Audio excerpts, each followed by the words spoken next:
All right, hope y'all had a good weekend. Sorry to start it out with a quiz, but I thought this was going to be a nice, easy, good grade for you.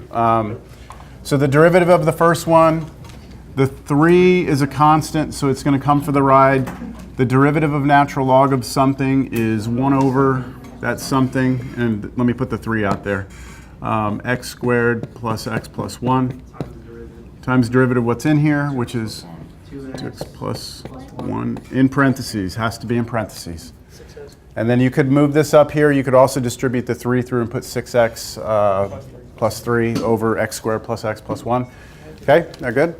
And then on this one, you had product rule.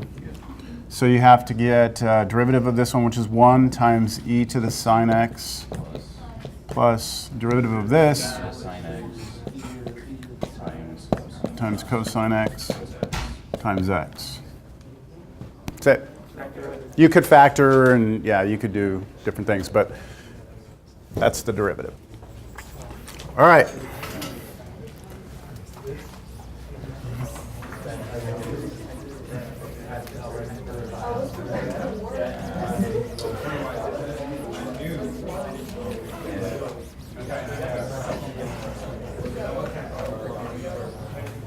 Okay, so like on a scale of 1 to 10 on that quiz, in terms of difficulty, those were like 2s. All right, those were like 2s. If you did your homework, you saw that they can get pretty involved. All right, well, I handed out a sheet. Did everyone get a copy of this? Need one over here? Extra. Okay, so this actually, you might want to put this on the top of this. This is what I refer to as a limit summary, okay? This little table that I made many years ago summarizes what happens or what you should be doing when you have certain types of limits. So let's just make sure we understand how this little table works. On the top left, it has a bunch of different, what we call indeterminate forms. 0 over 0, infinity over infinity, 0 times infinity, infinity minus infinity, blah, blah, blah. And it says if you ever see any of those forms, you're supposed to do some algebra or some trick. Included in that algebra and trick is L'Hopital's rule. Okay, so when I say algebra trick, that does mean L'Hopital's rule is allowed.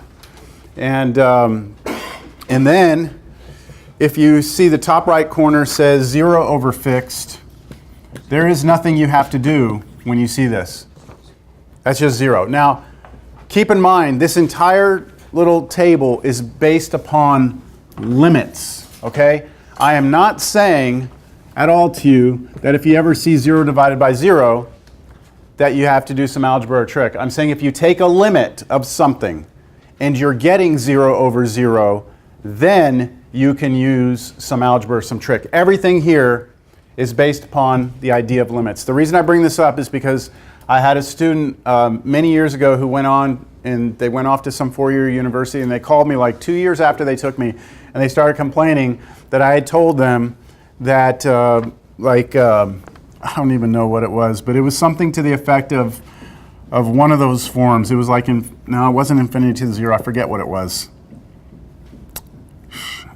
Whatever. But they said, you know, I was doing something and I plugged in this number and I got like 0 to the 0. And they said, and I started trying to do all this stuff because you had put this on here, that 0 to 0 algebra trick. And the problem was they weren't taking a limit. They were actually just plugging something in and getting 0 to the 0, which is undefined. So these are all, like 0 divided by 0 is undefined. But if you take a limit and you're getting something that's approaching 0 over something that's approaching 0, then this is what I'm referring to. Understand? That's all based upon limits. Okay, so if we take a limit and we get fixed over 0 over a fixed number, then it's going to be 0. So let me give you an example of this. Limit, I'm going to give you an example of this one. X goes to 0 of sine x over x plus 2. Okay, so let's just see what's happening there. So you let x approach 0, sine of 0 is 0, right? Okay, so the top is headed towards 0. Where's the bottom headed towards? 2, okay? You're getting 0 over a fixed number. 0 divided by a fixed number. The answer to this is 0, right? So that's what the top right is saying. Understand? Okay. Let's change this a little bit. Change that problem just a little. Let's try this. How about this one? Let's let x go to infinity. Let's do 1 over x over sine x. So where's the numerator going? So where's 1 over x going? Where is that headed? 1 over infinity. What does 1 over infinity go towards? You have a number 1 divided by a number that's getting bigger. What happens to that? Gets smaller, right? So this approaches 0. Agreed? Okay. Now, what is the bottom doing? What is sine x doing as you go out to infinity? It just keeps oscillating back and forth, doesn't it? So it goes up, down, up, down, up, down. That's not a fixed number, right? Like in the last problem I just did, it was 2 on the bottom, wasn't it? But notice on the bottom of this table I have written here, fixed means non-zero and or bounded. So is the sine function bounded? Yes, it's bounded between -1 and 1, right? So imagine what's happening here is that this thing is oscillating on the bottom. The top is headed towards 0, so it essentially just squeezes this down to nothing. All right? So just keep in mind what I mean by fixed on this table. All right? Now, what about the bottom right corner? Fixed over infinity. This one I think is pretty straightforward. If you have a number if you have a limit and the top is headed towards some number and the bottom is headed towards infinity, that's kind of like 1 over x, right? And that goes to 0, right? So would you all agree with me that the two on the right side are pretty straightforward, okay? There's no computation, no algebra that needs to be done. Now let's look at the bottom left.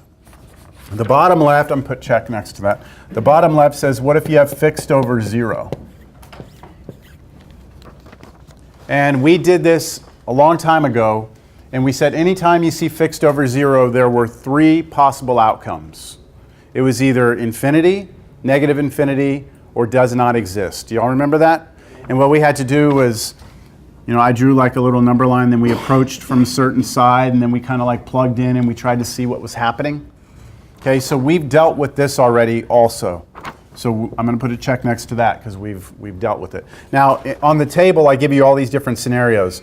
It's like if you're fixed positive on the top, and, fixed positive here and you're going to 0, but you're negative on the bottom, like heading to 0 through negative numbers, then that's going to be a negative ratio, positive divided by negative. So your answer would be negative infinity. Does that make sense on how I did the little plus and minuses there? Yeah? Okay. So really the only thing we want to focus on today is going back to the top left again. All right? That's what we're going to focus our attention on. And these are what we refer to as indeterminate forms. And I want to talk about why they are indeterminate. And I'm going to take you back to the very beginning when we first started talking about like 0 over 0. If we had limit, let's say x approach 2 of x squared minus 4 over x minus 2. If we go back and look at that limit from way back when, if we tried to plug in 2, we would get what? 0 over 0. And then the technique that we had back in the day was to factor. We could have seen difference of squares. And then we could have canceled a factor. And then we would have plugged in 2 and we would have got our answer as being 4. Right? So what we know is that if you were looking at this as a function, x squared minus 4 over x minus 2, right? If I were to graph this function, then when I get to 2, the function would be approaching 4 from the left and from the right. Yes? That's what this limit is saying. However, at 2, there's a hole in the graph, right? But it's approaching from the left and from the right, it's approaching 4. Yes? So 0 over 0, that form came from this limit. This is the old way of doing it. What would be the new way of doing this? The new way would be to use L'Hopital, right? Although difference of squares is not difficult, right? We can do that. But let's just try this with L'Hopital, which is what we learned last time. So if I was doing this with L'Hopital instead, the way I would do it is I would rewrite the limit, I would put equals, and then I'd either put an L or an H out here and circle it, and that way I'm letting everyone know I'm about to use L'Hopital's rule. And then L'Hopital's rule tells us we do what? Derivative of top and bottom separately, right? So derivative of the top, 2x, derivative of the bottom, 1. And now plug 2 in and see what happens, and you get 4. So same answer, right? So L'Hopital, if just in case you don't remember, L'Hopital's rule from last class said that if we take a limit, so I'm going to leave all this up here, but it says if we take a limit, didn't matter what the limit was approaching, if we get 0 over 0, like we just did, then what you can do is you can take the limit of the derivatives, the derivative of the top over the derivative of the bottom. And then the same thing is true when you have infinity over infinity. And it doesn't matter if it's positive or negative infinity over positive or negative infinity. If you get a ratio of infinities, then you do the same thing, and you hope that things get better. Okay? So we know we can handle these two, right?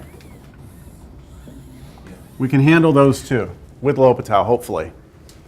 So let's take a look at the others, and let's first ask ourselves, why are these indeterminate forms? What makes them indeterminate? All right? So let me do this one as an example. I want to do an example of this. And let's take a look at one, and then we'll analyze it. Let's let x approach 0 from the right of x natural log x.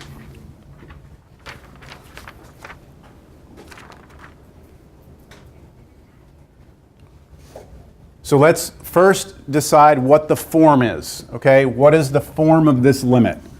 Well, if x is approaching 0, then that's approaching 0, right? So we get 0 times, now natural log of 0, natural log of 0 is undefined. Go back to the graph of natural log. Now we did this in class. This is also, the graph of natural log is on your formula sheet if you need to go back and look at it. But I would expect that you would have it memorized by now. Natural log looks like this. And we're trying to do natural log of 0, but natural log of 0 is undefined. But remember, this is a limit, and notice I said I'm approaching 0 from the right. So if I approach 0 from the right, where's the natural log function headed? To negative infinity, right? So this is headed to negative infinity. Now, I didn't put plus or minus here. If you want to, you can. That can be either positive or negative infinity. It doesn't matter. Just think of it, if it's a negative, just factor it out. You can just pull a constant out. So change that to plus or minus if you want. Just make sure you understand there's multiplication between them. It's not addition or subtraction, it's multiplication. So why is this an indeterminate form?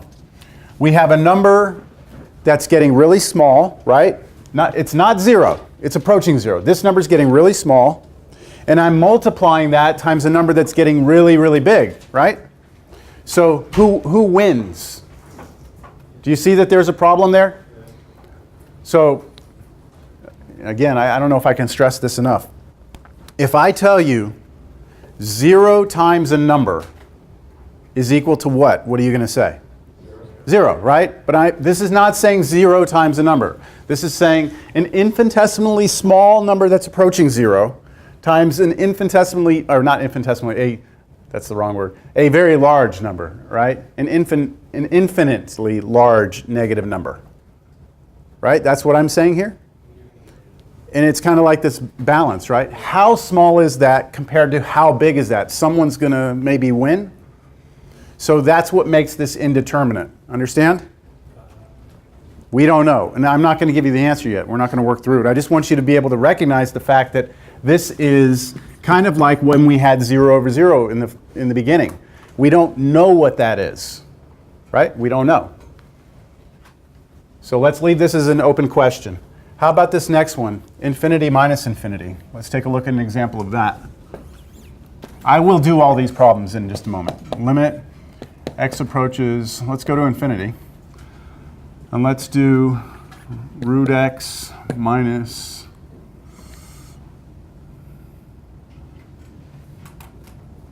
well, okay, we'll keep it simple. Root x minus x squared.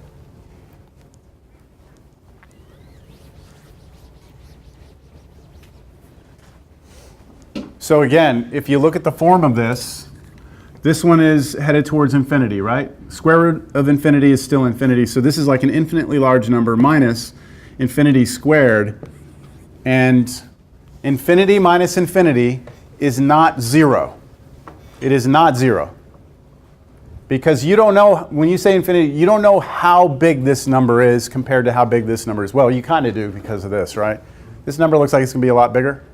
This should dominate that, shouldn't it? My guess is that this should come out to be negative infinity. But you can never say infinity minus infinity is 0, right? Just like we can't say that 0 over 0 is 1. Cannot do that. Cannot say this is 0, all right? So it's indeterminate. It's still yet to be determined what the answer is to this. All right, what about this one? Fixed over 0, I put it on here. It's not on your chart. It's okay, don't worry, because it is on your chart in the bottom right, bottom left. This is the bottom left. It is still an indeterminate form because you still have to figure out if the answer is infinity, negative infinity, or does not exist. So you have work to do with this, but let's not even look at it right now because we already did. 1 to the infinity. This one's interesting. Limit x approaches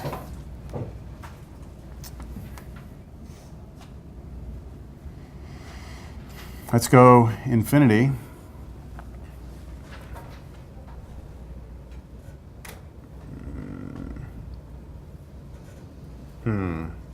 Maybe I shouldn't have done that.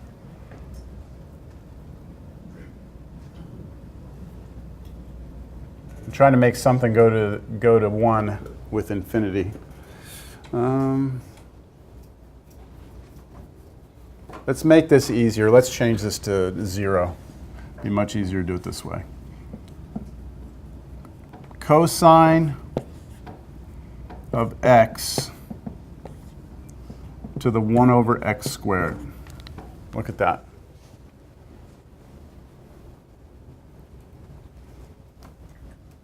And let's approach x from the right. Although we don't have to do that, let's just approach it from the right. Okay, let's try and figure out what's going on. What's the form we have? So cosine of 0 is what? 1. So this is 1. This is approaching 1, right? Approaching 1. And then this right here, 1 over 0, right? Fixed over 0 approaches what? Fixed over 0. Infinity or negative infinity or does not exist, right? But what can you tell me about this ratio? 1 is a fixed positive number, right? The bottom is being squared, which means the bottom is always going to be positive. So this is a positive over a positive. So what can you tell me about that then? This is going to infinity, positive infinity. Right? So why is this an indeterminate form? Why can't we say that the answer to this is 1, right? You would think 1. There's not locked values, it's continuously moving through infinity. Yeah, so if let's say forget the limit. Let me just write this on the board. If I write 1 squared, what are you going to tell me the answer is? 1. If I say 1 to the 10th power, what are you going to tell me? 1, right? 1 raised to any power is 1. Why then is this not just 1?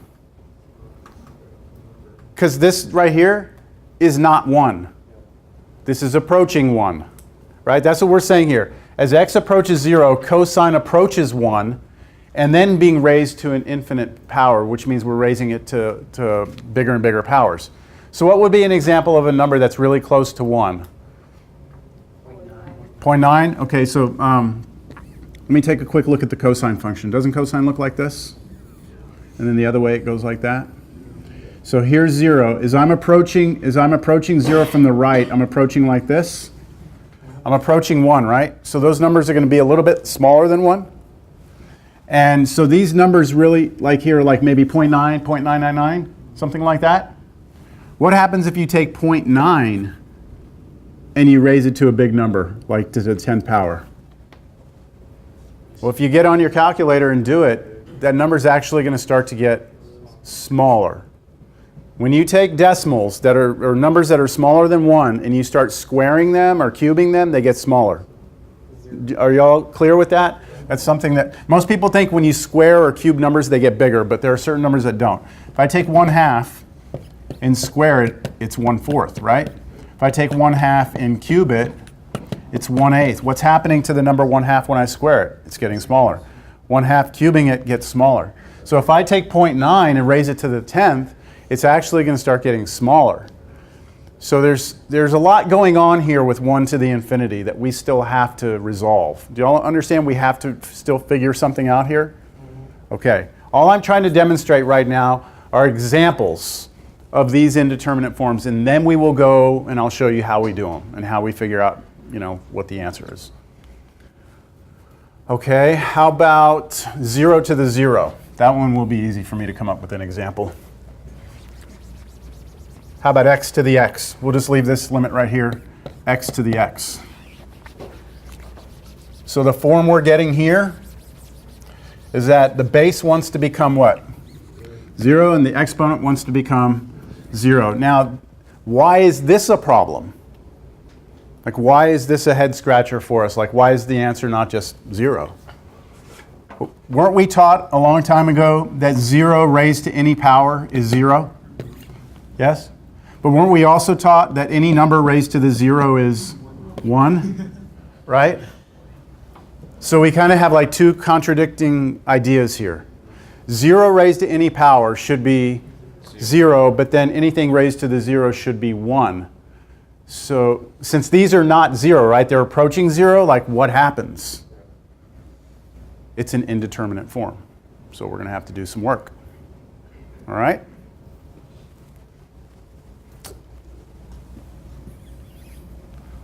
Let's look at infinity to the 0. Why is this a problem? So this one, let's let x go to infinity, and we'll just do x to the 1 over x.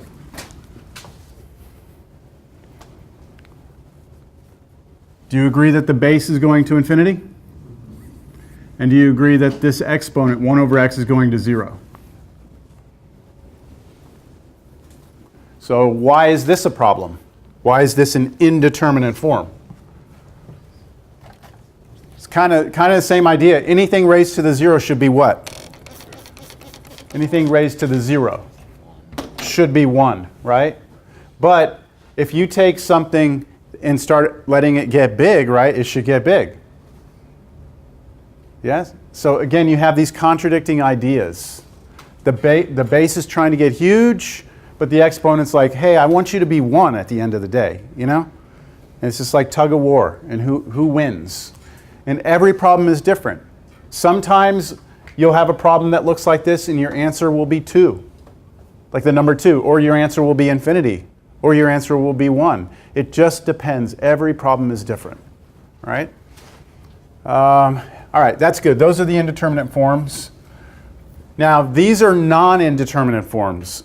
I don't want you to think that any limit you ever get that has like infinity and 0 and 1 in it that you won't have an answer. So let me give you some examples of this one right here, infinity to the 1. So what if we do like, let's let x go to 0. Okay, and then let's do natural log x raised to the cosine x.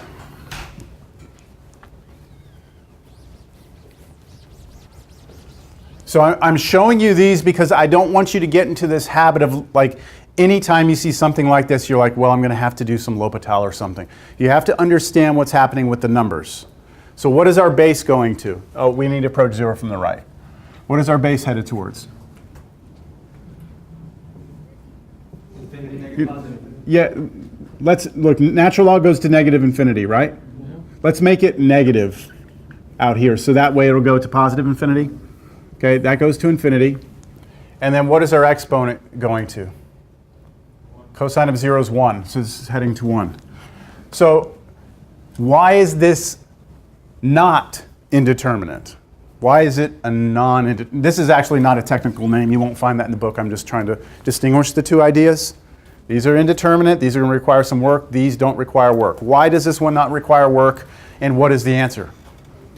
The answer is infinity. Now, why is it infinity?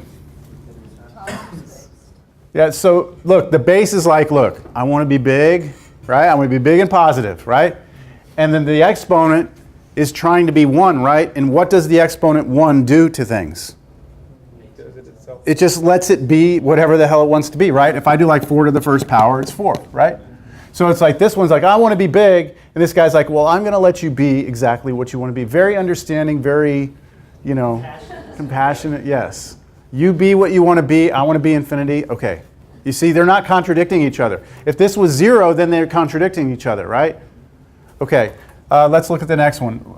Let's not actually come up with examples. Let's just look at y. Infinity to the infinity. Why is that not bad? The base is like, I would like to be big, right? Real big. And this guy's like, I'm going to help you get bigger, faster, right? I'm taking a big number and raising it to a big power. They're helping each other become infinite, right? So this is headed to infinity. How about, this one's tricky. 0 to the infinity. I'm saying that is a non-indeterminate form. What is the answer to this? 0. Now, why? No, don't say that. Don't say 0 times 0, because remember, that 0 is not a 0, right? That 0 is a very, very small number. Very small number. Why is the answer to this 0? It's like that fraction 1/2 just a second ago. Remember when we did 1/2 squared, it got smaller, 1/2 cubed, it got smaller? So this right here is like, I want to be small, right? I want to be small. And this infinity is like, well, let me tell you what I do to small numbers. When I raise you up, right, you get even smaller faster. So even though the infinity looks like it's trying to make it bigger, because this is a small number, it's going to make it smaller. So it approaches 0. Got it? Yeah. That one's a little tricky. This one's, I think, obvious. This one's a little tricky. This one's kind of obvious. This one's a little tricky. All right, 0 to the 1.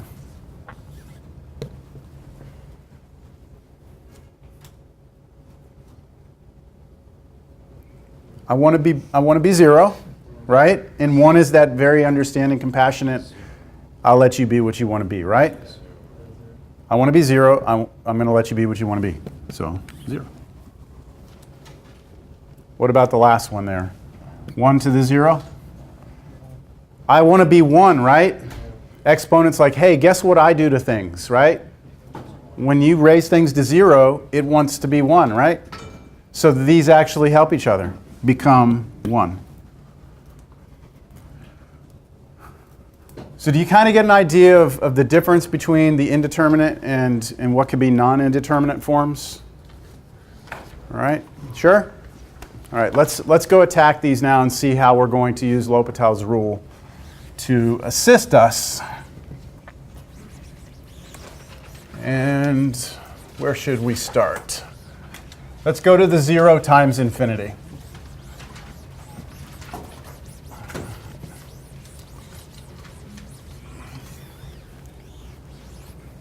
All right, so here's our first example. Limit x was approaching 0 from the right of x ln x, right? Just as a double check, we're getting 0 times negative infinity here, right? That's what we're getting. This is an indeterminate form. So we used to say this a long time ago. We say this is bad, right? We need some sort of algebra. We need some sort of trick. In this case, we're going to try and use L'Hopital's rule. What is wrong, though? Why can we not use L'Hopital's rule? It's not what? It's not 0 over 0 or infinity over infinity. Do you all agree? It is not in the form that L'Hopital's rule requires. So you're not allowed to just like differentiate each one. That's not what the rule says, right? We have to have one of these two, right? Yep. So what I'm going to do is I'm just going to massage this just a little bit and make it look the way I want it to look. All right? I'm going to do just an algebraic step that's going to give us an equivalent expression, but it's going to look different. Essentially what I'm doing is this. When I have, and this goes for any time you see this, okay? You're going to choose one of these. You get to pick one, and you're going to drop it to the denominator. So let me show you what our two options are. Option 1 would be to rewrite this as a natural log of x over 1 over x. The other option would be to do x over 1 over natural log x. Make sure you understand that those are the same expressions. 1 over x in the denominator could be flipped up and that x could go up here, couldn't it? So this is the same as this. Here, the 1 over natural log of x could come up and be next to the x. So aren't these the same exact things? Yes? I just said to you that when you see 0 times infinity, that you should pick one of them and drop it down. What I meant was you took that x and dropped it down as 1 over x, or I took the natural log and dropped it down as 1 over natural log, right? Let's see why doing this now allows us to use L'Hopital's rule. Let's just take a look at it. What happens when x goes to 0 right now? What does this top piece go to? This right here goes to negative infinity, doesn't it? What does 1 over x go to when x goes to 0? That's going to become infinite. It's going to become infinite. Remember, fixed number over 0 becomes infinity or negative infinity or does not exist, right? But I'm approaching from a single side, so this should always be a positive little number. But regardless, that's going to be infinite, isn't it? So we're going to have what looks like negative infinity over positive infinity. Infinity over infinity, right? So that means I can use L'Hopital's rule. I have to be able to take the derivative of the top. Can I take derivative of natural log x? Yes. Yes. Can I take the derivative of 1 over x? 1 over x is really x to the negative 1 power, isn't it? Yeah. Can you take the derivative of this? Yeah, you just bring the negative 1 out and subtract 1 from the power. So you could take the derivative of that, couldn't you? Okay. Now, let's see this over here, what's happening. X goes to 0. What do we get here? 0 over, be careful here, fixed number over what's natural log of 0? Negative infinity. What is a fixed number over infinity? Fixed number over something that gets big, that gets small, doesn't it? So this goes to 0. So look at that. It's kind of like we did magic here. We took 0 times infinity, and we turned it into infinity over infinity, or doing it the other way, we turned it into 0 over 0. And either way, we will be able to use L'Hopital's rule, right? What if I had to take derivative of this? Could I? Yeah, that's easy. This, that's a little more work. Think about this. This is not, if I ask you to take derivative of this, you do not just do derivative of top and bottom, right? You would have to do a quotient rule or something here. Or maybe even rewrite it as natural log x to the whole thing to the negative 1, then do chain rule. This is a slightly complicated derivative there. Do you agree? So of these two choices, which one do you think you want to do? Let's do this one right here. Okay? Any questions on this? So when you see 0 times infinity, what are you going to do? Grab 1 and drop it, right? And when it comes down, it becomes 1 over it. And then you look at it and you say, do I want to take that derivative or not? Right? Okay, so we're gonna opt out of this one and we're going to stick with this one. So now what I do is I write equals with a little L over it, and then I rewrite the limit, and then I go ahead and crank out the derivatives. So the derivative of the top of this is 1 over x. And the derivative of the bottom is negative x to the negative 2, right? Negative 1 over x squared. Let's make sure you all understand that. The derivative of 1 over x is really the derivative of x to the negative 1, which is really equal to negative x to the negative 2, which is really equal to negative 1 over x squared, because you can just drop that x to negative 2 back down, right? Is that clear? No questions? Now, what?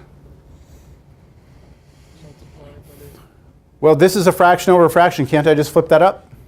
Okay, so let's just reciprocal. I'll just multiply, put negative 1, and on the top x squared. Get rid of that. And I think we get some stuff to clean up here, don't we? What do we get? Equals limit x approaches 0 from the right of, what is it, negative x? Negative x. I just get one of the x's to cancel, and then I still had a negative 1 there. So take that limit now. Let x go to 0 there. What do you get? 0. So I'm not saying that any time you see 0 times infinity, the answer is 0. I'm saying in this particular case, x is 0. It's approaching 0. Questions? Yes? So let's say, for example, if our answer ended up being another indeterminate, we would just do L'Hopital again. The question was, what if we did this, and then at the end here we still had like infinity over infinity or 0 over 0? We would try L'Hopital again. That okay? Don't feel okay about that? All right, we will have an opportunity to do more of these. We will, and here's why. I hate to say this, but we will have a chance to do more of these, because you see these three right here? In order to do these three, you have to first turn them into this, and then you turn this into this. So every time we do one of these, we will inherently have to do one of those. Yes?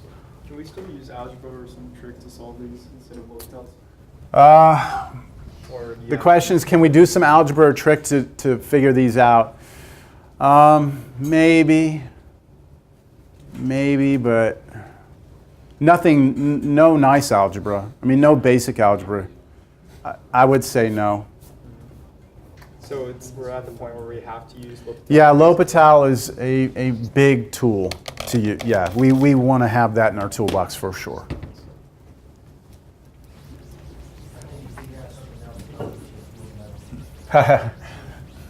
Okay, let's try infinity minus infinity. Actually, you know what? Let's move on. The infinity minus infinity, we've actually done some of these before, and we just factored them. So I want to hold off on that, because we don't need L'Hopital's rule for these. All right? Let's go to 1 to the infinity. And I think I'm going to, well, let's do 0 to the 0.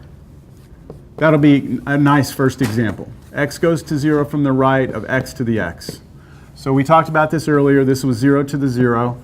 This is bad, right? Because the base wants to be 0, and the exponent's like, I want to turn you into a 1, right? I want to turn everything into 1. Do y'all understand why things raised to the 0 or 1? We're trying to represent that infinitesimal number. Look, like if I write 2 to the 0, everyone here says 1, hopefully, right? Have y'all ever wondered why? I mean, isn't that kind of weird? Let me try and explain why this is. What would 2 cubed be? 8. Okay, what's 2 squared? 4. What's 2 to the first power? All right. So every time that you go from like the power comes down by 1, right? What you're doing is dividing by 2, right? So it goes 8 to 4, divide that by 2, it goes to 2, divide that by 2, you get 1, right? And then look, if I write 2 to the negative 1, isn't that the same as 1/2? And 2 to the negative 2 is 1/4. 2 to the negative 3 is 1/8. So if you look at it this way, every time you decrease the power by 1, you're dividing by 2 each time. 2, 2, 2, 2, and it just keeps going down, right? So this kind of makes sense why that would work. Yeah? You can also do it proving it this way. If you just go back to a formula you learned a long time ago, that x to the n over x to the m is x to the n minus m, like you subtract the exponents, then if I did something like x cubed over x cubed, that should be 1, shouldn't it? Because it's anything over itself is 1. But according to the formula, this is x to the 3 minus 3, which means this is x to the 0, which is 1. Okay, all right, I've gone off topic. All right, we have 0 to the 0. I'm just trying to convince you why something to the 0 is 1, all right? That's all I'm trying to do there. When I say something to the 0, I'm saying anything to the 0 is 1 so long as that anything isn't 0. When it's 0, there's a problem. How do we do this? Well, when we had 0 times infinity, we grabbed 1 and we pulled it down, right? Anytime we have one of these three right here, we have to do something very special. What we're going to do is we're going to rewrite the problem. We're going to call it something, like we're going to call it y. All right? So we would like to know what y is. Everyone agree? What's y? Now, we are going to take the natural log on both sides of this equation.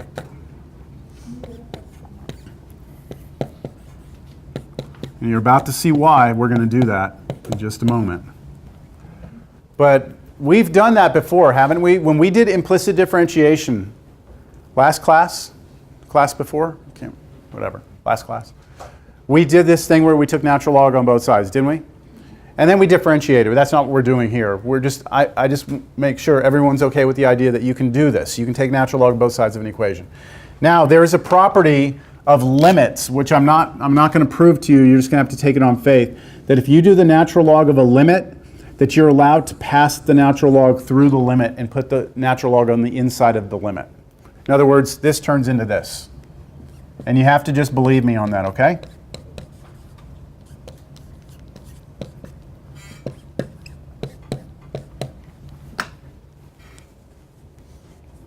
All right? Y'all still there? Okay. Why did I introduce the natural log? And what is it going to help me do right now? I'm going to be able to pull that x out front, right? I'm going to be able to get that x and pop it out to the front using the properties of logs. That's why I introduced the log, all right? So my next line is going to look like this. Natural log of y equals limit x approaches 0 of x times natural log x. Now, check this out. If I take x going to 0, I get 0 times what? Negative infinity. Isn't this the limit we just did? That's the limit we just did. So do I have to show the work for that? No. You understand what you would have to do, though, right now, right? You would have to drop the x down. And what you would do, let me go ahead and do it. I'm not going to, I want you to see the notation. You would keep the natural log of y on the left side. You'd rewrite this as natural log of x over 1 over x, right? Then you would do L'Hopital now, right?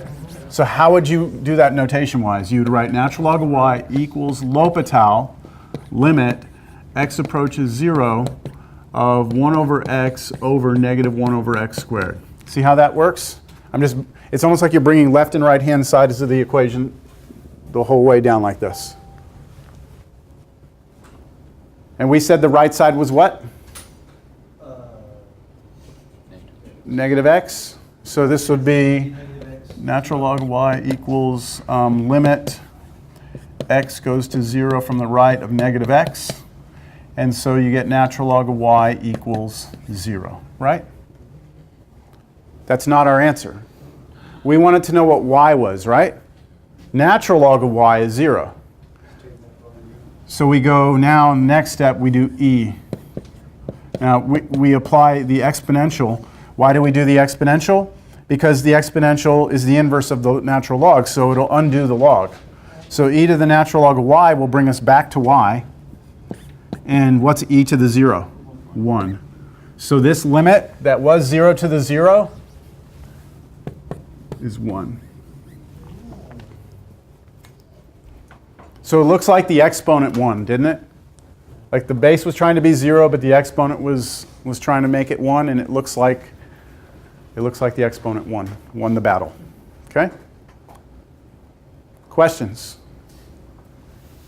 So when you have one of these three forms, you're going to say the limit's equal to y. You're going to take natural log of y on both sides. Then you're going to try and drop one of them down.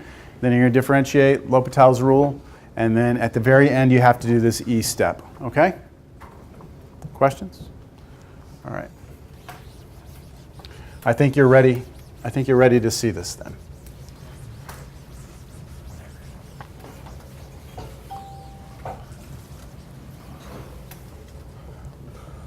Sorry, I forgot to silence my phone. Let me do that real quick. I am going to be in my office after class. I'm going to be very busy this afternoon, today, just to let you know. If you need to come see me, that's fine, but I'm just going to let you know I'm going to be kind of all over the place today on campus. All right, let's see if anyone has ever seen this before. What is the limit as x approaches infinity of 1 plus... well, you know what? Let's change that x. Hold on. Let's change the x to n. All right, n goes to infinity of x over n to the n.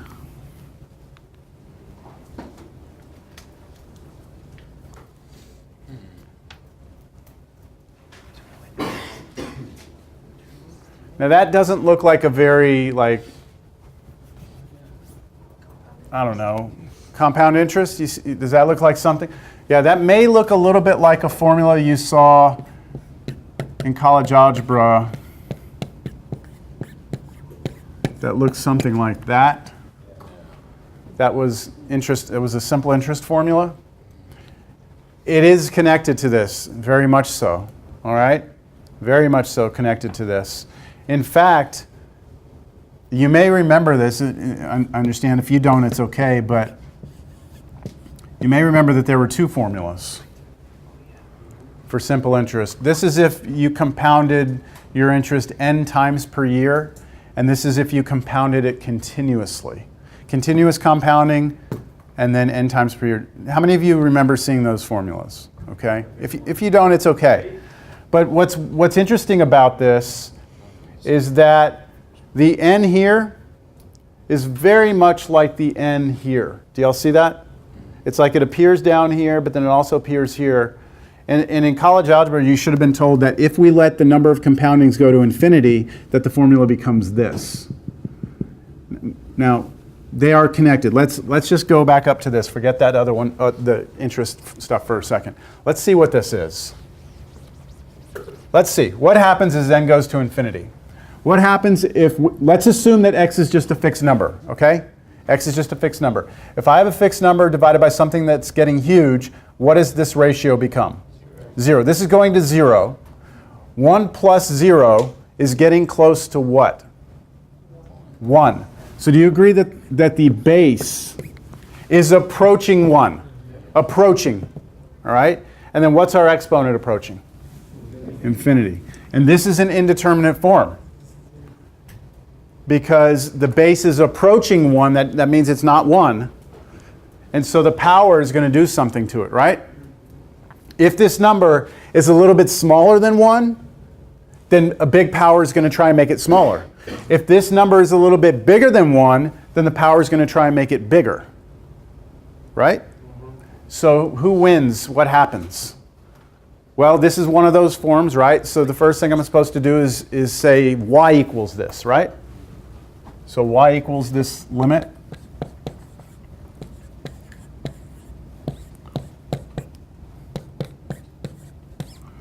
And what I need to do is I need to get that n out of here, which is why I made an equation, because I'm about to bring in the natural log, right? Let's bring in the natural log. Natural log on the left side. On the right side, I'm going to go ahead and pass the natural log through the limit now. So I'm going to have natural log here, 1 plus x over n to the n. Are y'all okay with that? I brought the natural log in on both sides, but I went ahead and passed it past the limit. Pop the n out. Natural log y equals limit n goes to infinity. N comes out. Limit, not limit, natural log of 1 plus x over n. Let's just double check what form we have now. If n goes to infinity, right, that goes to infinity, times, now, fixed number over infinity, 0 plus 1, 1, right, that's 1, getting close to 1. And what is natural log of 1? 0. The natural log of 1 is 0. You have to know that. The natural log of 1 is 0. Natural log of 1 is 0.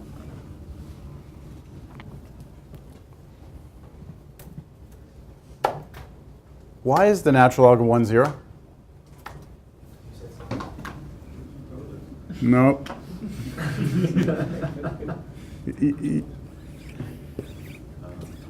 Here's the e function. Here's the natural log function. Aren't they inverses of one another? Okay, what is e raised to the 0 power? So if I plug 0 into e, what happens?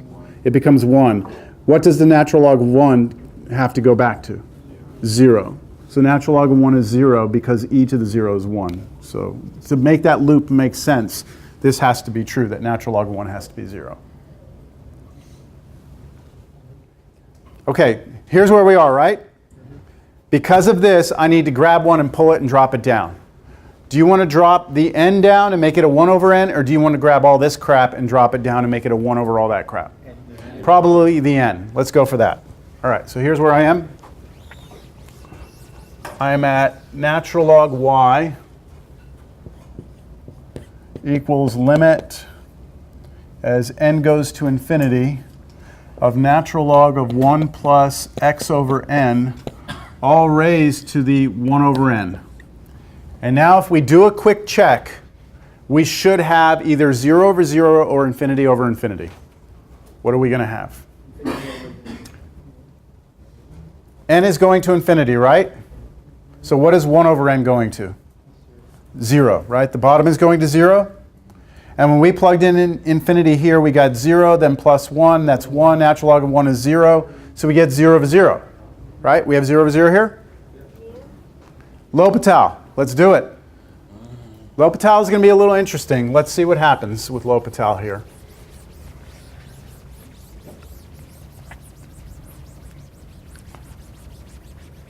So natural log of y equals, by L'Hopital's rule, limit n goes to infinity. Ooh, I have to take derivative of the top, don't I? Okay, let's not be afraid. The derivative of natural log of something is 1 over it.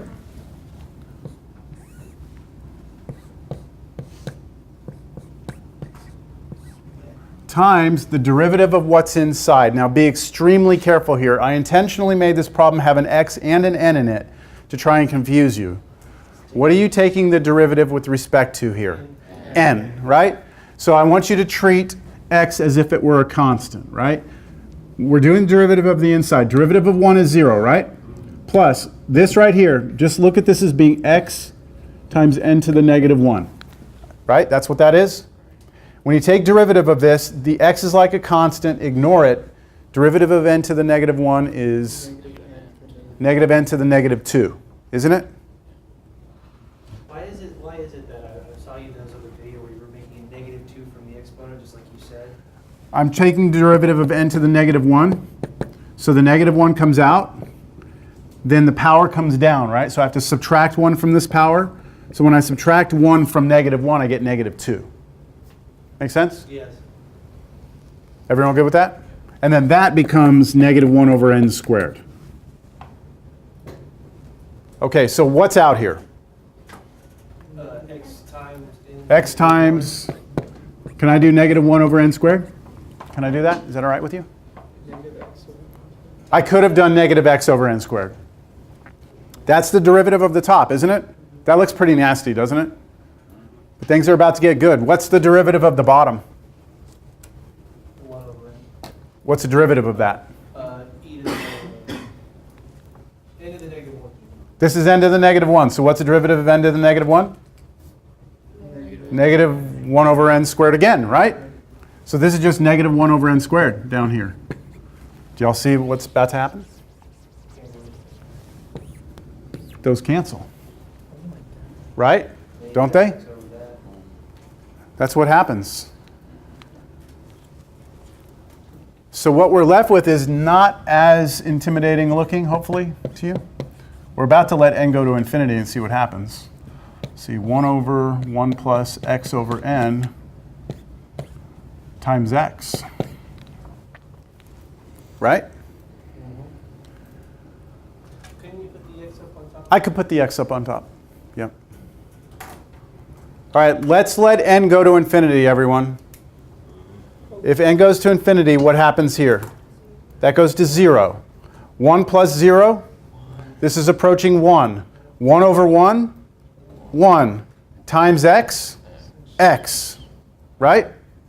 So the right side of this equation, the limit is approaching x. One last step. E on both sides. E to the natural log y equals e to the x. What's the left side? Left side is just y, right? So y equals e to the x. Whoa. What is that saying? What is that saying that this is equal to up here, everyone?